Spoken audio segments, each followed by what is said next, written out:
Hello everyone and welcome to C++ tutorials for machine learning, control and robotics. In this C++ tutorial, we provide a concise explanation of C++ function templates. Let's immediately start. First, let's explain the main motivation for using function templates in C++. C++ provides us with the capability to define generic functions that accept arguments of almost any type. That is, when defining a function, we define a function using a generic data type, and then when we instantiate or create a particular function, we use a concrete data type. That is, we use templates when we want to define a function or a class that can accept almost any argument of any data type. And this is very important. Okay, so let's start with coding. Here's our problem. Our problem is to define a function for adding two numbers that can accept arguments of almost any data type. So how to tackle this problem? First of all, let's include the necessary header files. We need include, then we will need input-output stream, since we will be printing some messages, and then we need this standard C++ library called cstdlib. Okay. Next, let's type using namespace std to simplify the notation, and let's define our int main function, and let's return 0. The standard practice is to try to compile this minimal code to see if we made some error. So to compile a code in VS Code, you can do two things. First of all, you can click over here, find run, and run without debugging. And let's see what will happen. Here you need to select the compiler. I will use the C++ GDB LLDB. And let's do this. I will be using Ming GV. However, you can also use some other compiler. Okay, so let me close this. So let's see what happened over here. Okay, so over here we enter the debug mode. This is not what we want, so let's run again. Run without debugging. Let's run. And over here we can see that we can successfully execute this code with no errors. Now, let's start defining our template function. So our function should accept arguments of almost any data type and should add these two numbers and should print the results. To do that, that is to define a template function, we need to type template. Then over here we need to specify the name or the type name representing our data types. So over here I will use type name t representing the type name or the data type of the first number. Then for the second number I will have the same thing and I will give the name as u. And after we do that, under this template we can define our function. Now over here I will simply state void print sum, and let's call it template. And over here usually you will write something int a, int b. However, we don't want to do that, right?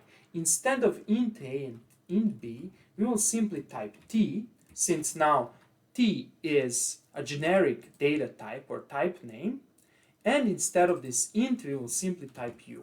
That is, a and b are generic data types. And then let's write our function, and over here we can simply write cout, and then we can say something like this: the sum of two numbers is, and let's do this, let's add a plus b, and then let's do end line, and that's it. Okay, so this is how we define a template function. So let's summarize the complete procedure. You start defining the template function by typing template, then you use type name t and type name u, or you can use some other letter or name to specify a generic data type. Now t is considered as a generic data type, which can be int, float, or anything we will provide later on. And over here we are simply saying a is of the type t, b is of the data type u, and that's it. And over here write sum of the two numbers and we print the result. Okay, let's continue.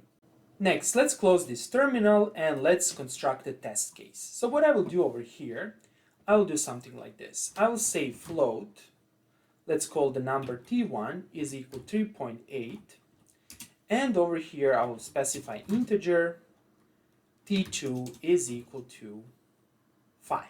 Good. Now, let's call our function and let's print the result. So I will simply copy the name of the function, and over here when calling the template function, you need to specify the correct data type. So the first argument will be float and the second argument will be int. And over here you can simply say t1 and t2. So again, we're sending to this function t1 and t2. This is very important. Now, since t1 is of a type float, we need to specify it over here. And since t2 is of a type int, we need to specify it over here. And what will happen behind the scene, compiler will actually say, okay, this t is of the type float, since it's written over here, and this u is of the type int, since it's specified over here. So let's execute this code. So let's click over here, run without debugging, and let's see the output. And over here, the sum of two numbers is 8.8. We see that that's true since we have 3.8 and over here we have 5. And this is how we use. Another approach for calling this function would be to do this. Print template, and we can even omit data types. We can simply specify t1 and t2. Now, this is something that you should actually avoid, but let's just run this to see and to prove that it will work. So let's now comment this, then let's do run, and then see run without debugging, and let's see what will happen. And again, we see that the code will work. Now, what's the issue with this approach? Over here, the compiler is smart enough to deduce that t1 is of a type float, and then it will say, okay, t is float, and then it will deduce that t2 is of a type int, and then it will deduce that u is actually int. However, this approach should not be used, right? This is something, or basically an example of approach that you should avoid. Because here you allow some form of implicit conversions that we would like to avoid. We don't want our compiler to do these type of things. We want our compiler to follow our instructions. And our instructions are here. The first input argument is float, and the second input argument is integer. And that's it. So let's run this code again. Click here, run, and click on run without debugging. So let's see the output. And over here we see 8.8. Okay, let's continue. There is another approach for defining template functions in C++. Namely, instead of using this reserved keyword type name, we can use the keyword class. And over here, when we say class, we are actually not defining a class. So let's explain this alternative approach. So we will write template, and over here we will write class instead of type name. And let's give it, for example, L, and class, for example, R. And the rest should be the same. We will simply say void print some template, let's call it 2, and let's say L is, for example, let's call this variable R is the type L, and the variable, for example, or let's not use R here, since to avoid confusion, let's do Q, and let's do R, capital R should be, for example, E. And over here it should be the same, cout, the sum of two numbers is, and we do it over here, Q plus E, and we do end line, and that's it. Okay, so let's test this.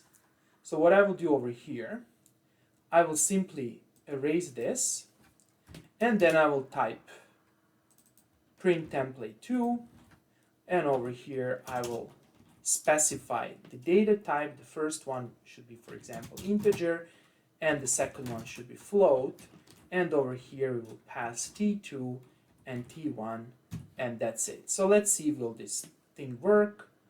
Let's double check. Okay, this should be fine. L and R, and we're simply printing Q and E. That is okay. So let's run this. Click here, run without debugging, and let's see. Okay, we can see that the sum of two numbers is 8.8, and that's precise. Okay, so to summarize, we have two approaches for defining class templates. The first approach is given over here. It uses the type name keyword, and the second approach is given over here. It uses the class keyword. Let's continue. Next, to further explain how to define and use C++ template functions, let's solve this problem.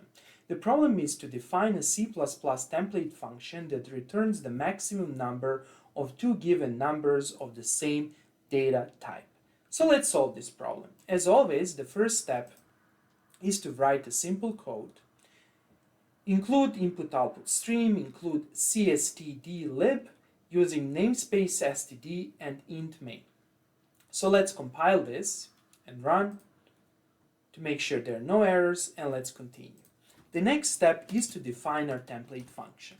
So again, we start with template, then let's read the problem once more. The two numbers should be of the same data type. Consequently, we will have only one type name, and I will call it t. Okay. Now let's call our function max function. And in C++, we need to specify the return value of our function, or to specify void. What is the return value of our function? Well, the return value is the numerical value of two given numbers.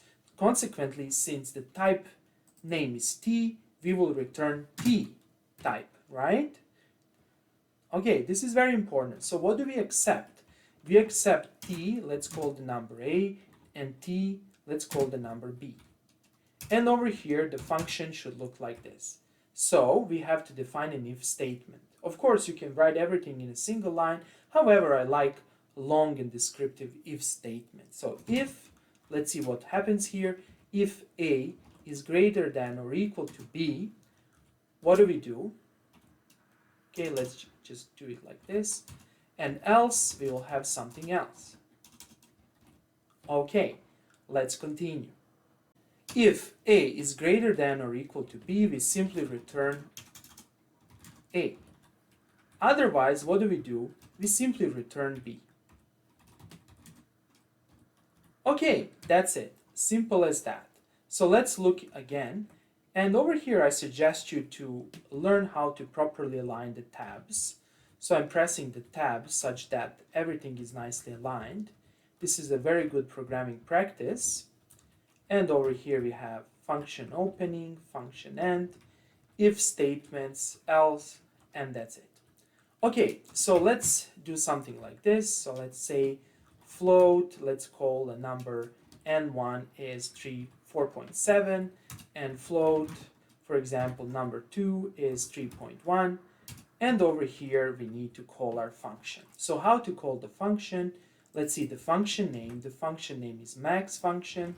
And over here, we are giving floats, right? And we're specifying our numbers, n1 and n2. And the result should be, again, specified. So for example, let's store the result as float n3. And let's do this. n3 is simply equal to the return value of this function. And now let's simply cout or print n3. So let's do cout, the maximum value is, and let's say n3, and that's it. Okay, good. Now let's test this function. So again, let's see here, run without debugging, and let's see. Okay, so the output is the maximum value is 4.7. Is that correct? We see 4.7 over here, and 2 and 4.7 is larger than n2. So let's do the reverse thing, and let's run it again. And let's see what will happen. And we can see that again, we are getting the same value. So let's, for example, change here 5.1, run without debugging, and let's see what will happen. And the result is 5.1. That is, we are always returning the numerical value that is greater than. Okay, that's all for today.